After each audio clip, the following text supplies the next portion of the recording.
phénomène naturel observé uniquement sur Terre. La vie se manifeste à travers des structures matérielles appelées organismes vivants, ou êtres vivants, reconnaissables par la grande complexité de leur structure interne et leur activité autonome. La vie est aussi une notion empirique particulièrement importante pour les êtres humains, cependant complexe à circonscrire en une définition. On oppose au phénomène vivant la notion de mort, mais aussi de matière inerte, voire brute. Selon ce point de vue, la notion de vie est associée au contenu événementiel actif et passif de cette période, ainsi qu'à l'approche harmonieuse des relations humaines.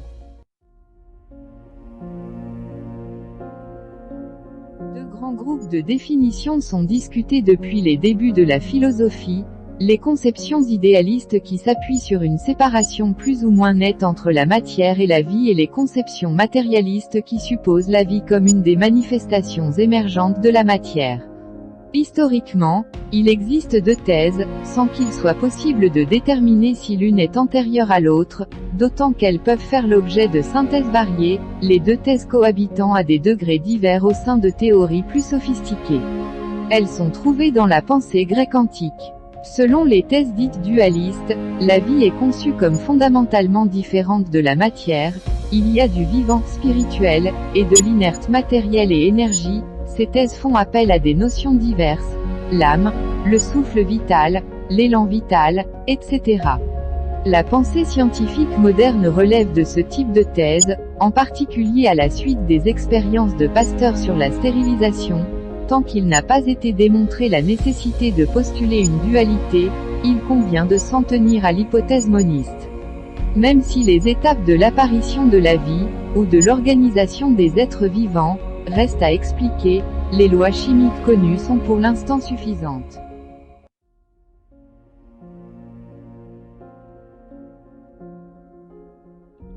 La vie sociale est riche de situations à caractère affectif, qui sont liées à la sphère émotionnelle du sujet et qui deviennent de vrais faits sociologiques.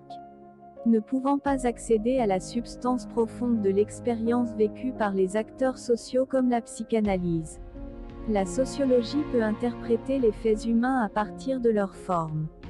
Mettre en forme permet au sujet de vivre et de s'orienter dans un monde matériel et chaotique.